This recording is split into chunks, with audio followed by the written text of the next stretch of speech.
The stars looked different now. Commander Jack Morrison stood on the bridge of his ship, the UES Vanguard, and watched another human colony disappear into the darkness. 3 months ago, those same stars had been filled with hope. Human ships had been exploring new worlds, building new homes, reaching for a future among the stars. Now they were running for their lives. The radio crackled with desperate voices. Transport ships packed with families. Cargo vessels carrying the last supplies from abandoned worlds. Military escorts trying to protect them all. Every ship was heading in the same direction, back toward Earth, back to safety. Every ship except one. Jack Morrison was not going home. The Zephyrian Collective had come from the deep space beyond human territory. Their ships were like nothing humans had ever seen. They looked alive, grown instead of built, with hulls that pulsed with strange blue light. Their weapons could destroy entire cities in seconds.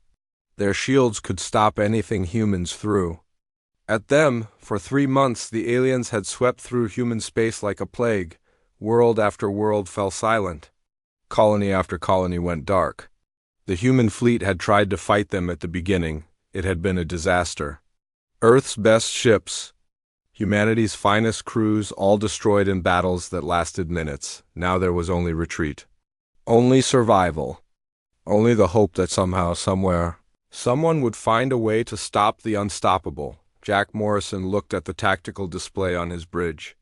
The mining colony of Kepler 442b was empty now. The last civilian transport had jumped to hyperspace 20 minutes ago. The planet below was silent, its cities abandoned, its mines closed forever. But the aliens were still coming. "Sir," said Lieutenant Amy Parker from her station. Her voice was steady, but Jack could see her hands shaking. Long-range sensors showed the Zephyrian fleet. 37 ships, including 3 of their big ones. Jack nodded.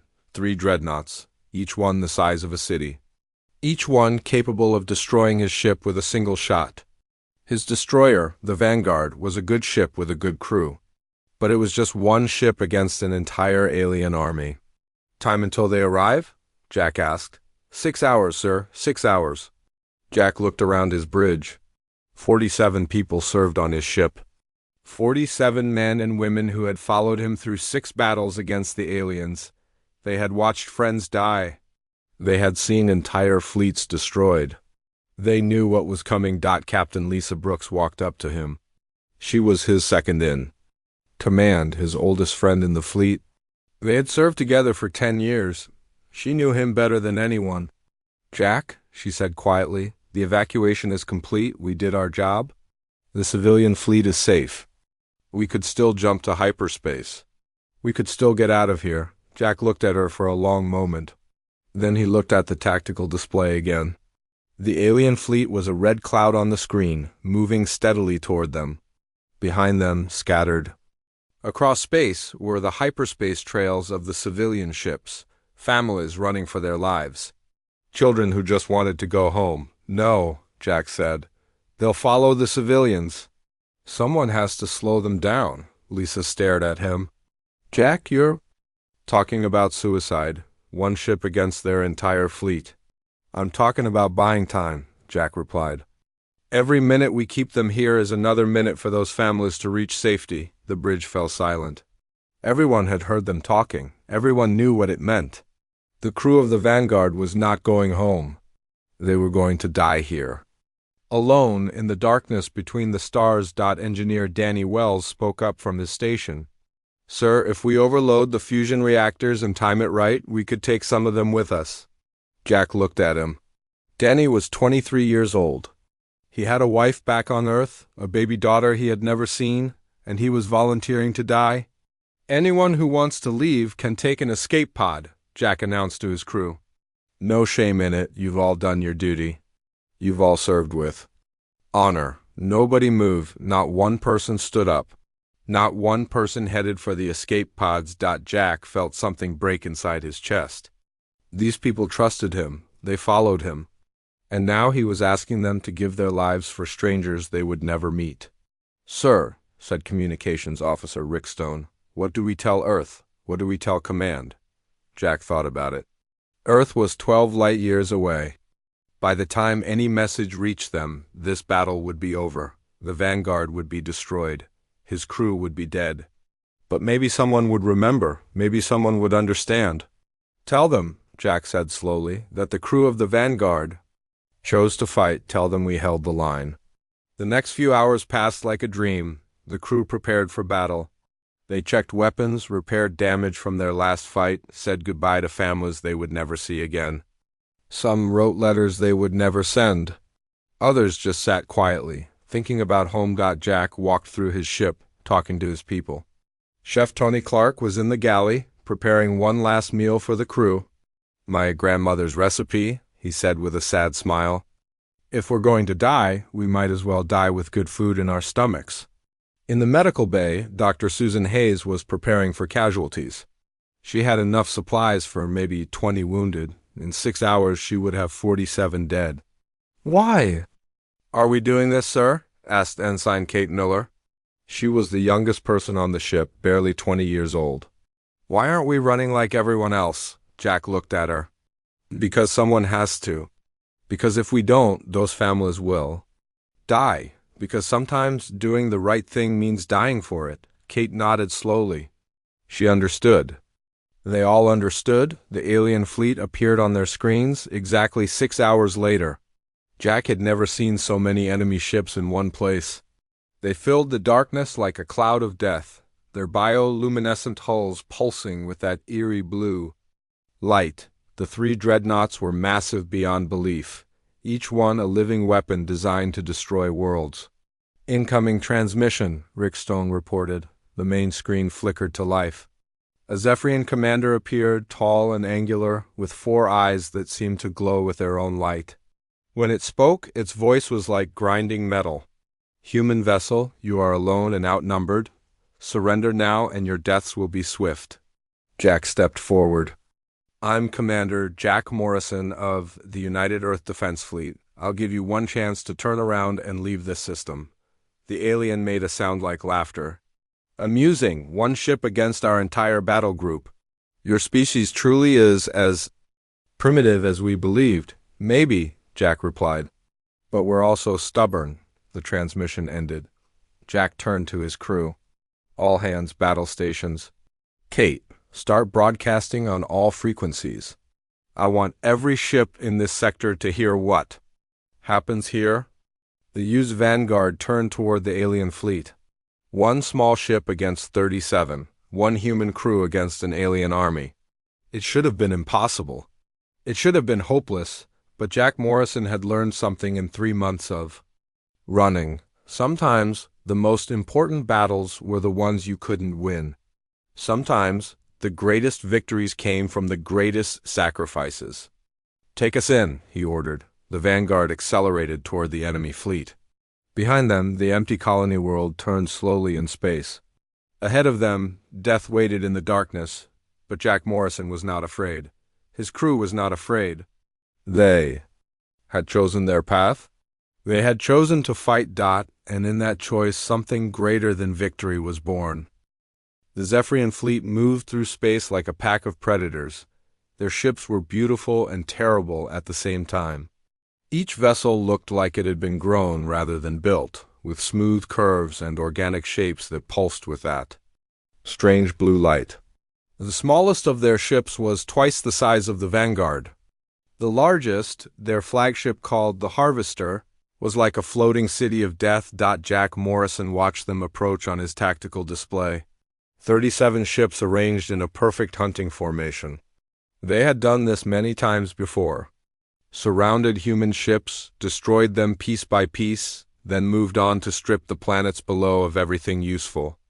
They're not even hurrying, observed Lieutenant Amy Parker. They know we can't hurt them. Jack studied the formation. The aliens were confident, maybe too confident. They had crushed every human fleet they had faced. They had never lost a single ship to human weapons. They thought this would be just another easy victory. Maybe that's their weakness, Jack said quietly. The Vanguard continued its approach toward the alien fleet. The destroyer was moving at full speed, but it would still take 20 minutes to reach weapons range. 20 minutes to say goodbye. To life, 20 minutes to prepare for death. In the engine room, Danny Wells was working frantically. The young engineer had a plan, a desperate plan that might let them hurt the aliens before they died. He was rigging the fusion reactors to overload.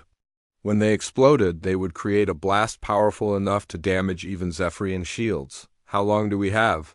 Jack asked over the intercom. Once I start the overload sequence, about 10 minutes, Danny replied. But we need to get close to their flagship, really close. Jack nodded. 10 minutes. That was all the time they had to make their deaths count? The alien fleet began to spread out, forming a wide net around the approaching human ship. Jack had studied their tactics. They would surround the Vanguard, hit it with everything they had, then move on. They never took chances. They never left anything to luck. Sir, called out Tactical Officer Paul Grant, they're powering up weapons. Jack could see it on the display. Energy readings were climbing on every alien ship. Soon, enough firepower to level a city would be aimed at his small destroyer.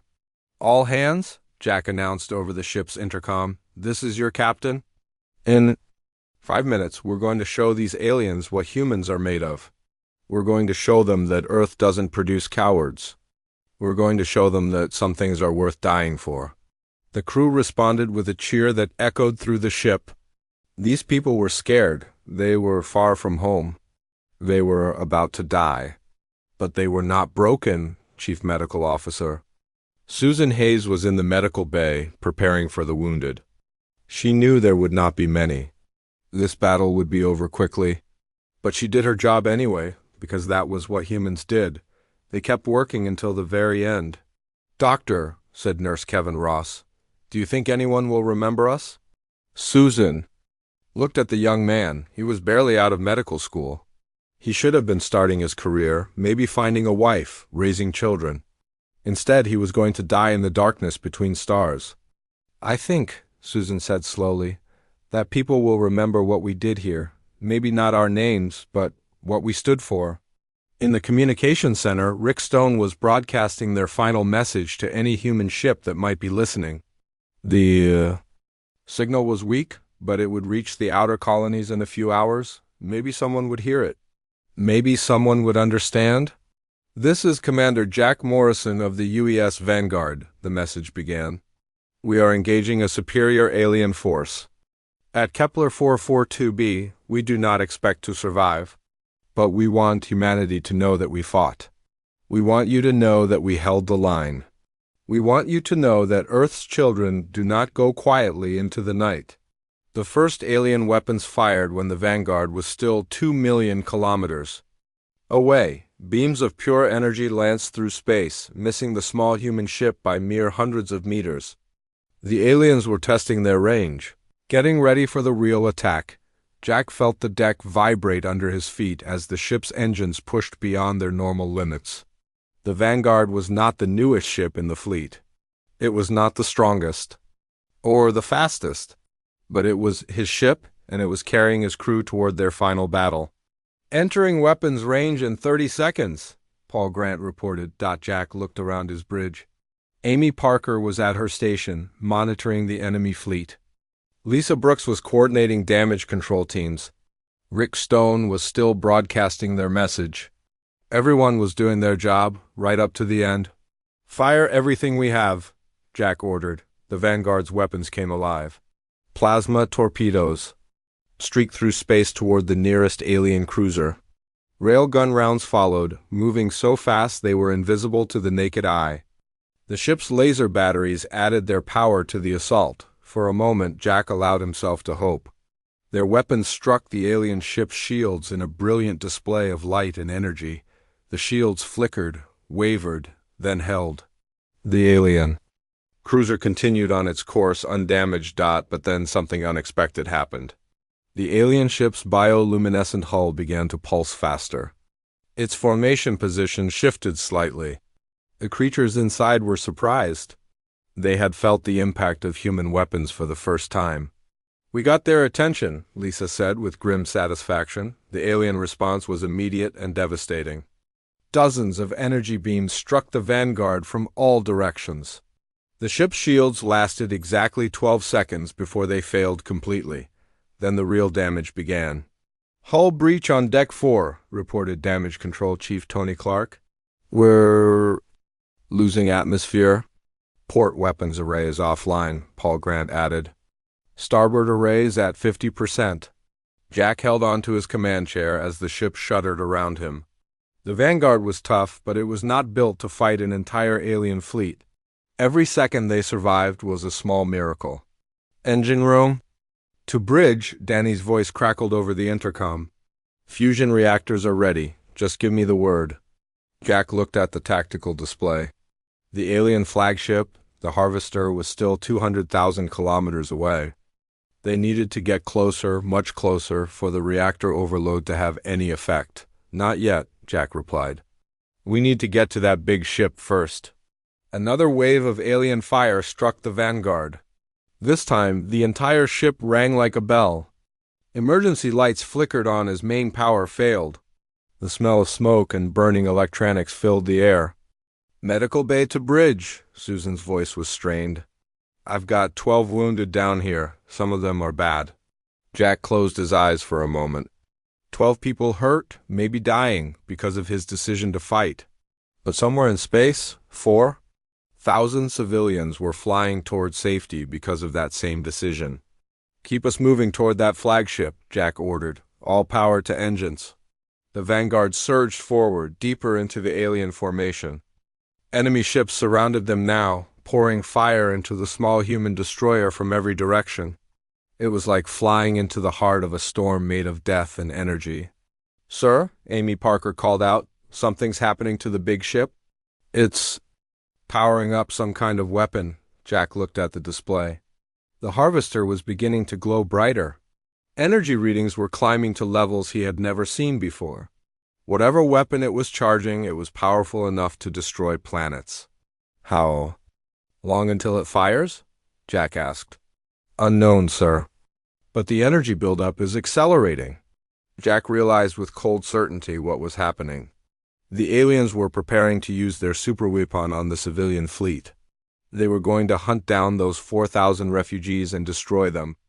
Oh, unless someone stopped them first.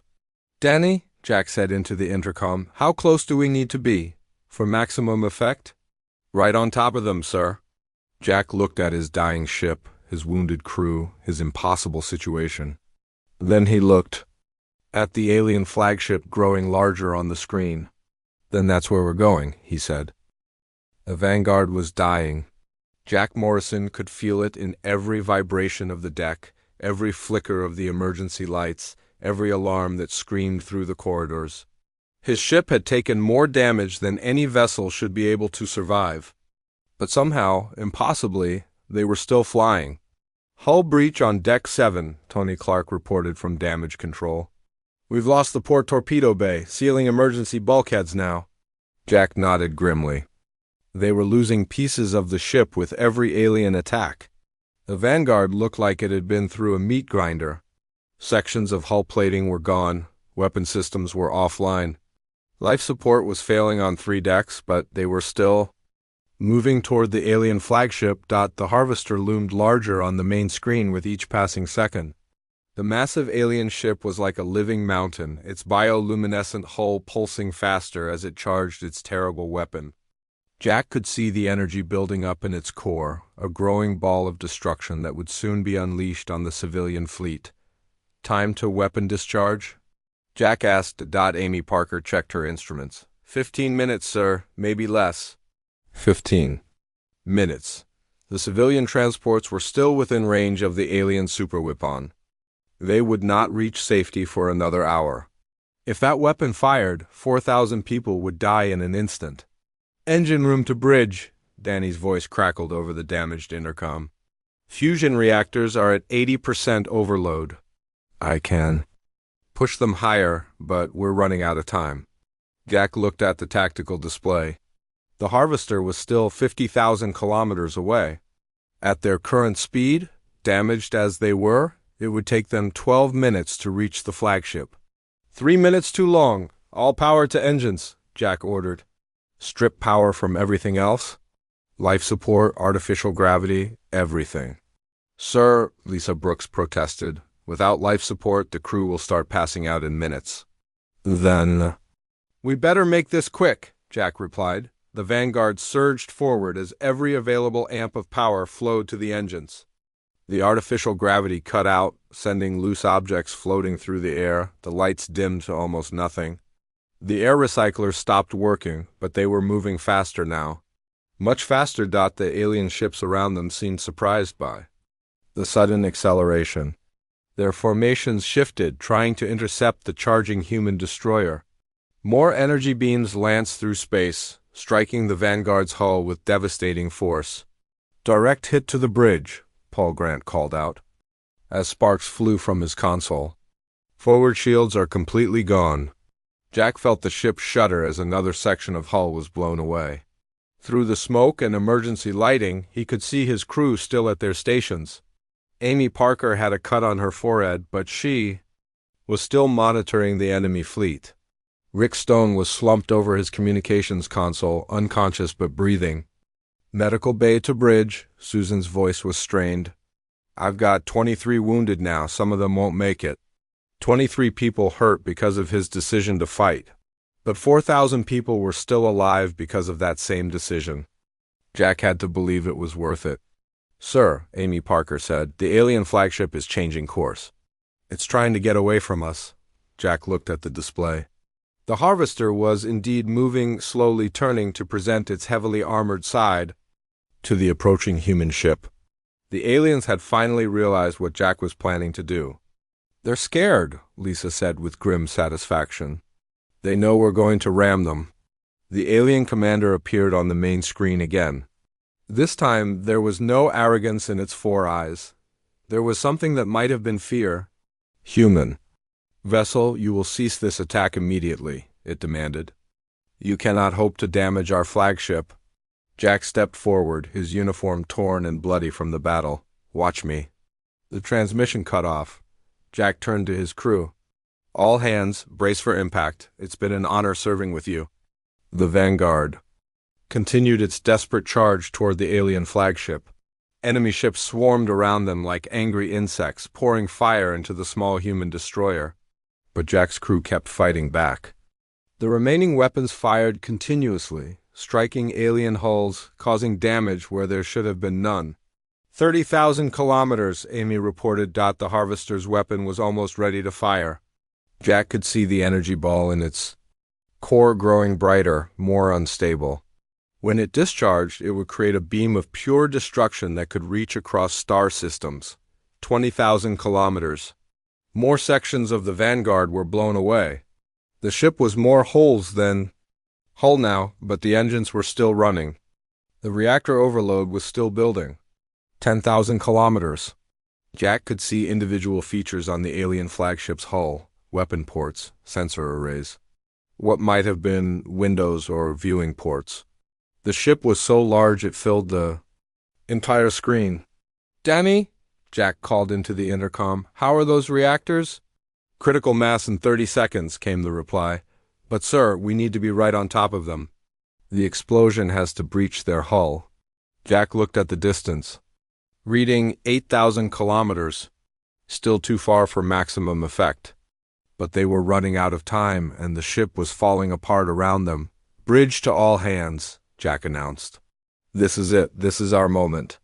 When those reactors blow, we're going to take that alien ship with us. We're going to save those civilian transports. We're going to show the galaxy that humanity doesn't give up. The crew's response was immediate. Despite their injuries, despite the smoke and the darkness, despite the certain knowledge that they were about to die, they cheered. They actually cheered.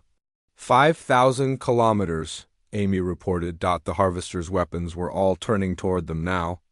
Dozens of energy beams struck the Vanguard simultaneously. The destroyer's hull began to come apart, piece by piece, but the engines kept pushing them forward. 3,000 kilometers. Jack could see aliens moving behind the viewing ports on the enemy ship. They were panicking, trying to get away from the section where the human ship would strike. But the Harvester was too big, too slow to avoid the collision. 1,000 kilometers. Jack looked around his bridge one last time.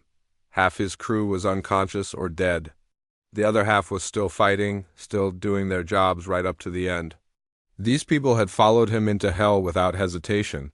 500 kilometers. The alien flagship filled the entire screen now. Its bioluminescent hull was pulsing frantically like a heart beating too fast. Jack could see the impact point clearly. They were going to strike right next to the weapons core. 100 kilometers. Danny's voice crackled over the intercom one last time. Fusion reactors at critical mass. 10 seconds to overload. Jack gripped his command chair and closed his eyes.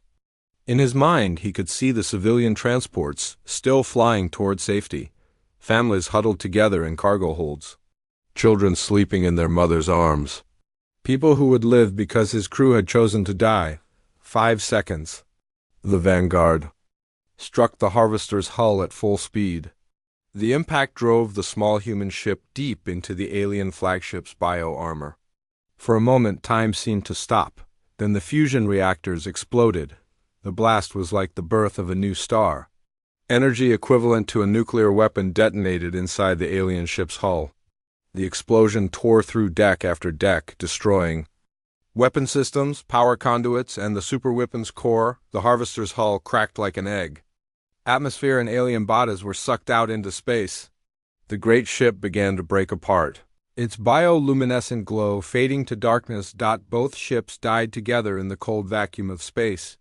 But in dying, they had saved 4,000 lives. The explosion was so bright it could be seen from the nearest colony world. And in that light, a legend was born. The explosion faded, leaving only darkness and debris where two ships had once fought. The Harvester, the mighty flagship of the Zephyrian fleet, was gone. Broken pieces of bio-armor drifted through space like the bones of some ancient creature. The UES Vanguard had vanished completely, vaporized in the blast that had destroyed the alien superweapon, but 47 human beings had died with their ship. 47 people who would never see Earth again, never hold their families. Never watch another sunrise or feel rain on their faces. They had given everything so that strangers might live. The remaining Zephyrian ships floated in stunned silence. Their formation was broken, their flagship was destroyed. Their superweapon was gone. For the first time since they had begun their invasion of human space, the aliens were truly afraid. Captain Zektar commanded the Zephyrian cruiser Void Hunter. He had served the collective for 50 cycles, had conquered 17 different species, had never known defeat. Now he stared at the wreckage of the Harvester and felt something he had never experienced before: doubt. Commander, his tactical officer reported, the human ship is completely destroyed. No survivors detected, Zektar nodded slowly. One small human vessel had done what entire fleets could not. It had hurt them. Really hurt them. The Harvester had been the pride of the collective, the most powerful ship in their armada. Now it was floating scrap metal. What are your orders, sir? The tactical officer asked. Zektar looked at the tactical display. The remaining human transports were still fleeing toward their home system. His fleet could still catch them, still complete their mission. But something had changed. The easy confidence was gone. The certainty of victory had died with that brave human crew. We withdraw, Zektar ordered. Send word to the High Command. Tell them the humans are more dangerous than we thought. 50 light years away, the civilian transport New Hope carried 2,000 refugees from the abandoned colony worlds. Captain Steve Miller stood on the bridge, watching the hyperspace display. They had been running for 3 days now, jumping from system to system, always looking over their shoulders for alien pursuit.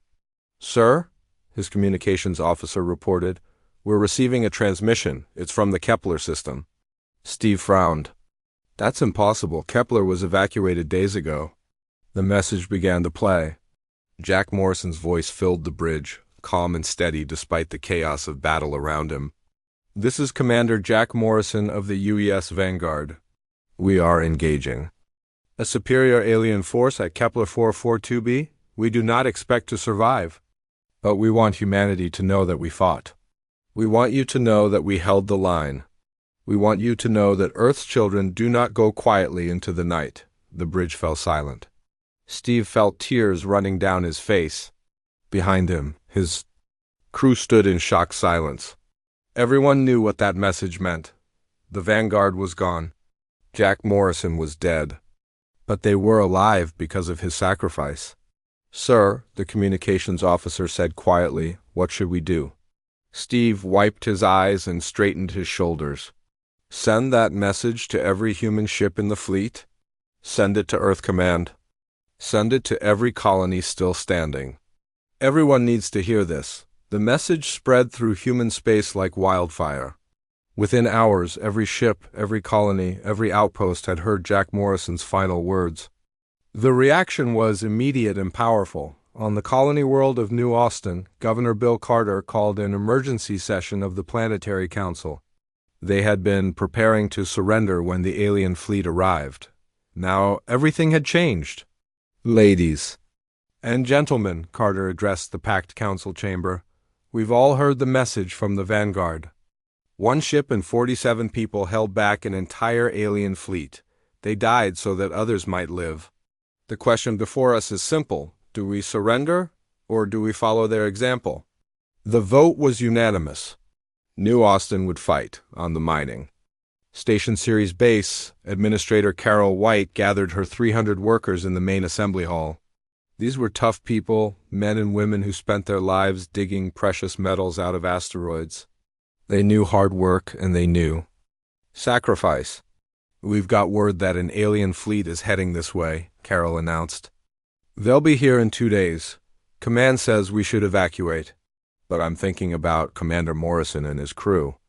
I'm thinking about what they died for." The miners voted to stay and fight. They would turn their mining equipment into weapons. They would make the aliens pay for every meter of space station. Back on Earth, Admiral Helen Carter sat in the war room beneath the capital city. Reports were flooding in from across human space. Colonies that had been preparing to surrender were now organizing resistance. Ships that had been fleeing were turning around to fight. The news of Morrison's last stand was spreading faster than any alien fleet. "Ma'am," her aide reported, "we're getting volunteers from everywhere. Retired military personnel are coming out of retirement. Civilian pilots are joining the fleet. Even the cargo haulers want to be armed." Helen nodded grimly. "What about ship production?" "The shipyards are working around the clock. 3 shifts, 7 days a week. They're putting Morrison's name on every new vessel that comes off the line." Helen looked at the strategic display. The alien advance had slowed dramatically. Instead of sweeping through system after system, they were meeting resistance everywhere. The Zephyrian Collective was learning that conquering humanity would not be as easy as they had thought. "Ma'am," another aide approached, "the President wants to address the nation tonight. He's asked for your recommendations." Helen thought about Jack Morrison and his crew.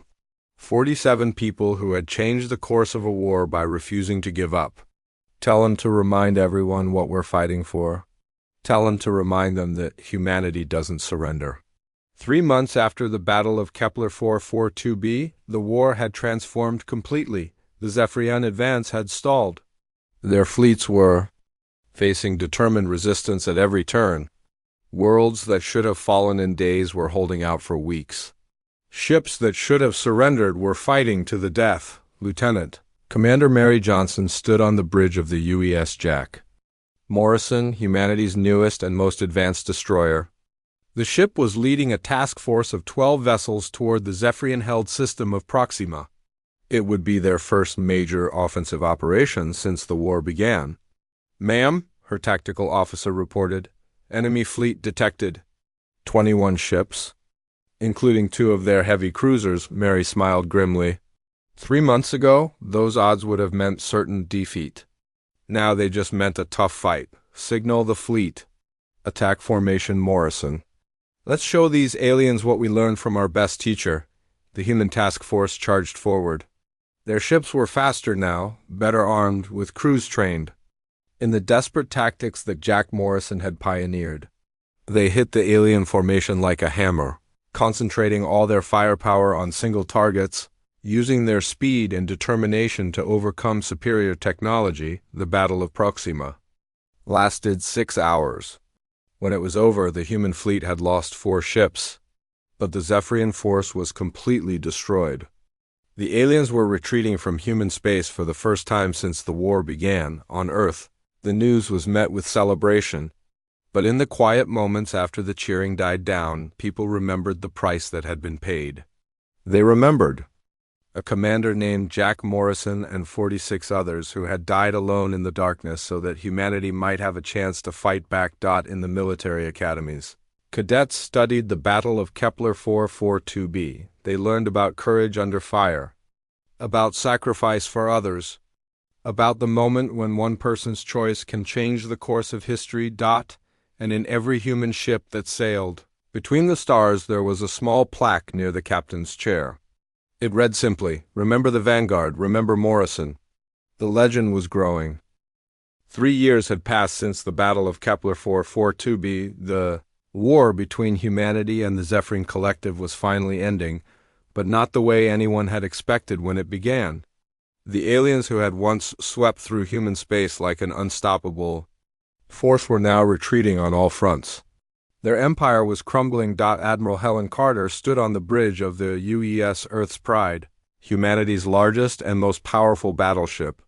Through the viewports, she could see the Zephyrian home fleet arranged in defensive formation around their capital world. 50 alien ships, including their last remaining supercarriers, waited for the final battle of the war. "Admiral," reported Captain David Torres, "the alien commander is requesting a meeting. They want to discuss terms." Helen almost smiled. 3 years ago, it had been the aliens demanding human surrender. Now they were the ones asking for mercy. The transformation had been remarkable to witness. The change had started with Jack Morrison's sacrifice. His final message had spread through human space faster than any fleet could travel. But it was not just his words that had changed everything. It was what those words represented. The idea that ordinary people could do extraordinary things. The belief that courage was contagious. After Morrison's last stand, everything had shifted. Colonies that should have fallen had fought back with improvised weapons and desperate tactics. Cargo ships had been converted into warships. Civilian pilots had joined the military in huge numbers. Most importantly, humanity had stopped being afraid. The aliens had not been prepared for this kind of resistance. They were used to conquering civilizations that surrendered when faced with superior technology. They did not know how to fight an enemy that refused to give up, no matter the odds. "Put the alien commander on screen," Helen ordered. The view screen flickered to life, showing the familiar angular features of a Zephyrian. But this one looked different from the arrogant commanders Helen had seen in battle recordings. This alien looked tired, defeated. "I am Admiral Zektar of the Collective Defense Fleet," the alien said. "I wish to discuss the terms of our surrender." Helen studied the alien commander. She recognized the name. Zektar had been present at the Battle of Kepler 442b. He had seen Morrison's final charge firsthand. "I am Admiral Helen Carter of the United Earth Defense Fleet," she replied. "What terms are you proposing?" "Complete withdrawal from all human territories," Zektar said. "Recognition of your species' independence. Cessation of all hostile activities. In return, we ask only that our people be allowed to return to our homeworld safely." Helen nodded slowly. It was more than humanity could have hoped for when the war began. Total victory, achieved not through superior firepower, but through the example set by one brave man and his crew. "I accept your terms," Helen said. "But I want you to understand something. This war did not end because we defeated you in battle. It ended because a man named Jack Morrison showed us that courage is stronger than fear." Zektar's 4 eyes blinked slowly. "The commander of the small ship. The one who destroyed the harvester." "That's right," Helen confirmed. "He and 46 others chose to fight alone. They chose to die so that others might live. Their sacrifice changed everything." The alien commander was quiet for a long moment. "In our culture we have legends of such warriors." Heroes who face impossible odds for the sake of others. We thought they were just stories. Maybe they were, Helen said, until Jack Morrison made them real. The formal surrender ceremony took place on Earth's moon, in the same facility where humanity had signed its first interstellar trade agreements decades earlier.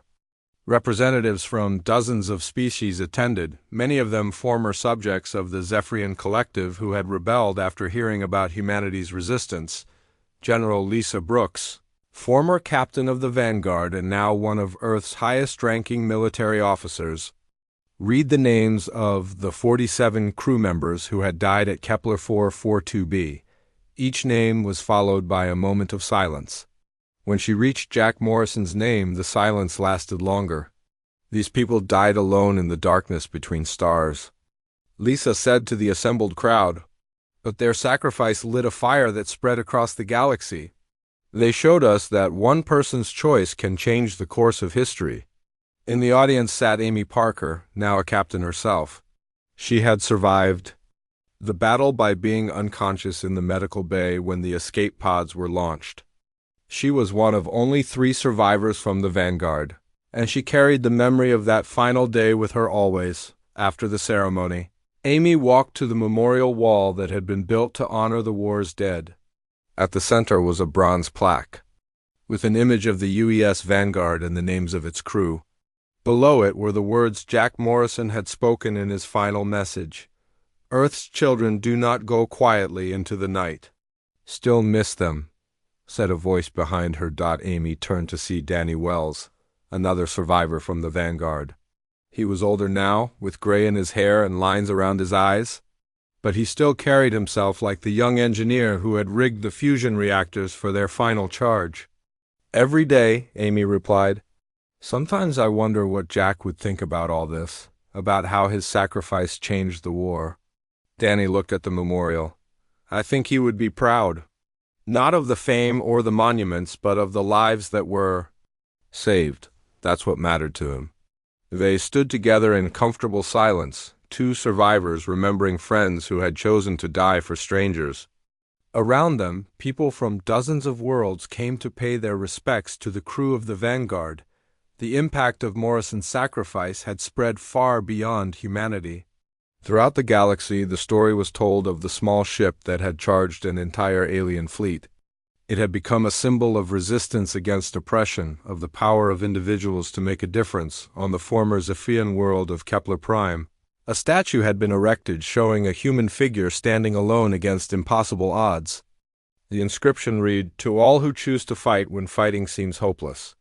The collective itself had learned from humanity's example. The authoritarian empire had begun to fracture as subject species demanded the same freedoms that humans had fought for. Many of these species had adopted human-style governments, with leaders chosen by the people rather than imposed by force. Zector, the alien commander who had surrendered to Admiral Carter, had become something of a reformer among his own people. He often spoke about the lesson he had learned from Jack Morrison, that true strength came not from superior weapons, but from the willingness to sacrifice for others. The humans taught us something we had forgotten, Zector said in a speech to the Zephyrian Council. That there are things worth dying for. Freedom, family, the future of one's children. When people believe in something greater than themselves, they become unstoppable. But perhaps the greatest testament to Morrison's legacy was not found in statues or speeches, but in the actions of ordinary people throughout the galaxy.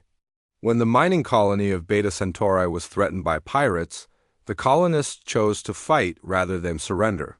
When the trade station at Volf 359 faced a hostile takeover, the workers organized their own defense. When refugees fled from war-torn systems, volunteers risked their lives to help them reach safety. Each act of courage, no matter how small, was inspired by the memory of a man who had chosen to fight alone and had become a legend for all time. Captain Mary Johnson, now commanding the UES Jack Morrison on patrol duty, often thought about the man her ship was named after. She had studied every recording of his final battle, had interviewed the survivors, had tried to understand what drove him to make such a sacrifice. The answer: she had concluded, was simple. Jack Morrison had been an ordinary person who had done an extraordinary thing because it was right. He had not sought glory or fame. He had simply seen people in danger and had chosen to help them, no matter the cost, and in that choice, he had shown the galaxy what humanity was truly capable of.